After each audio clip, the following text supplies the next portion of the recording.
Hello, boys and girls. Welcome back to Fiesta Gardens Library. This is week 10 of distant learning in the library. But today I come to you from my home. So welcome to my home.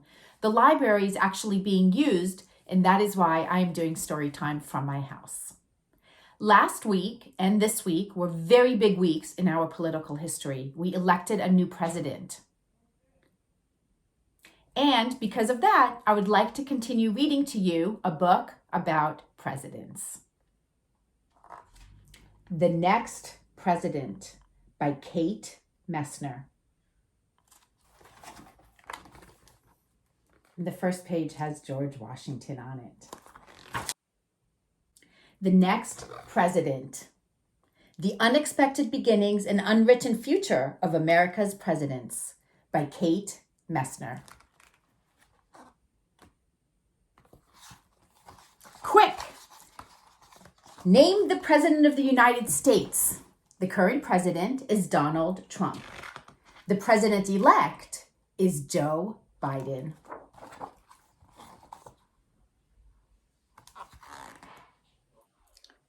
No matter when you read this book, there's only one right answer to that question, because America only has one president at a time. But no matter who holds the job right now, the presidents of tomorrow are always out there somewhere. Some already know they'd like to run the country one day. Some are learning how government works as members of Congress or representatives in state, local, or even student government. And some don't have a clue yet that one day they'll be president. 1789. When George Washington became the first president of the United States, there were 9 future presidents already alive in America. 4 of them were working alongside Washington in the nation's new capital. President number 2 was John Adams, and John Adams was Washington's vice president. President number 3 was Thomas Jefferson, served as Secretary of State, and he had written the Declaration of Independence in 1776. President number 4, James Madison, had grown up on a plantation in Virginia and now represented that state in the nation's new Congress. President number 5, James Monroe, had run for Congress too, but he lost to Madison. Monroe would be elected to the Senate the following year.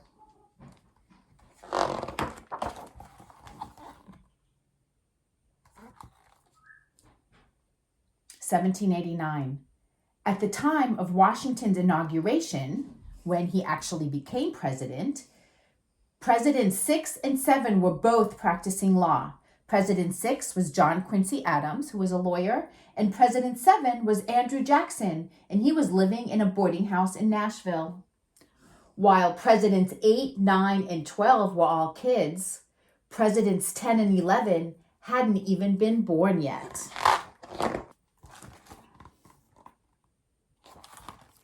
1841. When William Henry Harrison became president number 9, there were 14 future presidents alive. Most of them were already involved in politics somehow. President number 10, John Tyler, had worked as a lawyer, congressman, and senator before he was elected to be Harrison's vice president. President number 11, James K. Polk, had a setback that year. He had been governor of Tennessee, but did not get reelected. Polk didn't give up on politics, though. He started talking with people about his desire to be nominated for vice president. And little Zachary Taylor, president number 12, was grown up and serving in the military now.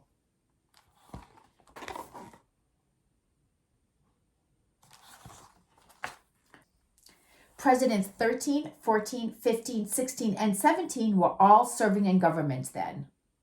Millard Fillmore, Franklin Pierce, James Buchanan, and President 16, Abraham Lincoln, was serving in the Illinois legislature, the Illinois state government. He'd done lots of other jobs before that. As a young man, Lincoln built things, sold groceries, did farm chores, and rode a ferry boat.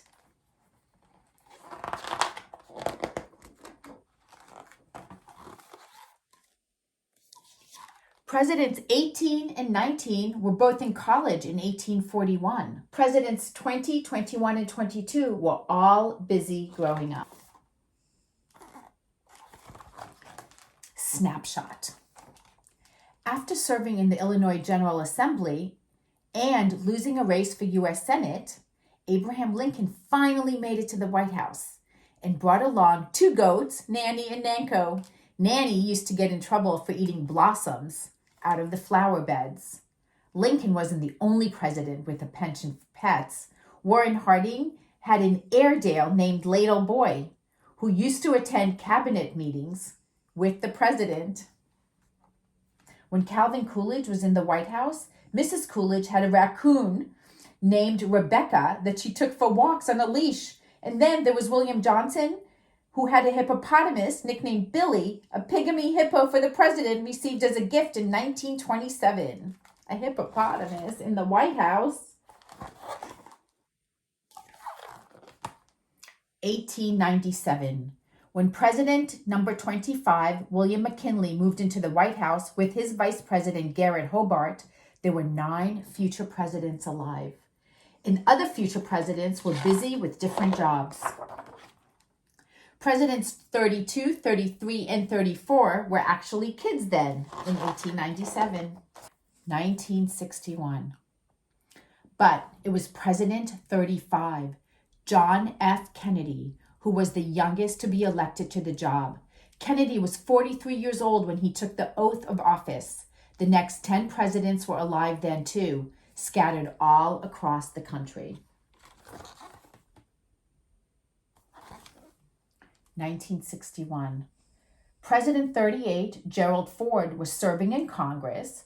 President 39, Jimmy Carter, was running a peanut farm in Georgia. President Carter is still alive today. President number 40, Ronald Reagan, was working as a TV host before becoming the president. He was also a very famous actor. President 41, George H.W. Bush, wouldn't lead the nation for another 28 years. But in 1961, he was president of an oil exploration company. And in 1961, Presidents 42, 43, 44, and 45 were all kids. President Lincoln was only 15 years old. President George W. Bush, his father was also president, was a kid. President 44, Barack Obama, was born that year, the son of an American woman and a Kenyan man who'd met in the university. And President number 45, Donald Trump, was a teenager then. And where is the next president now? It's exciting to think about it. The truth is, America's earliest presidents weren't all that different from one another.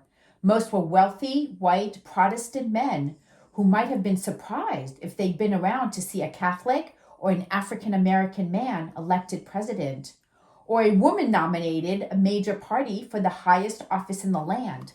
We don't have a woman at the highest office, but we do have a woman coming up as vice president, our senator from California, Kamala Harris. So, where is the next president? At least 10 of the future presidents are probably alive today. If we go by the odds, 3 of them are likely serving in government somewhere right now. 1 is in college or in the military. 3 probably have other jobs, perhaps practicing law or building things and teaching. And at least 3 of our future presidents are kids. What are these kids doing right now?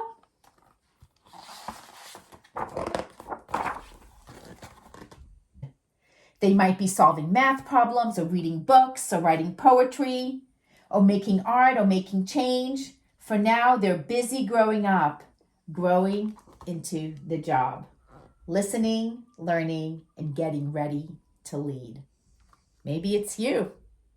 It very well could be. The Next President by Kate Messner. And I encourage all of you to please go onto my YouTube channel and listen to a book titled Grace for President. It is very appropriate as we have finally elected the first woman vice president. Thanks, boys and girls. See you next time.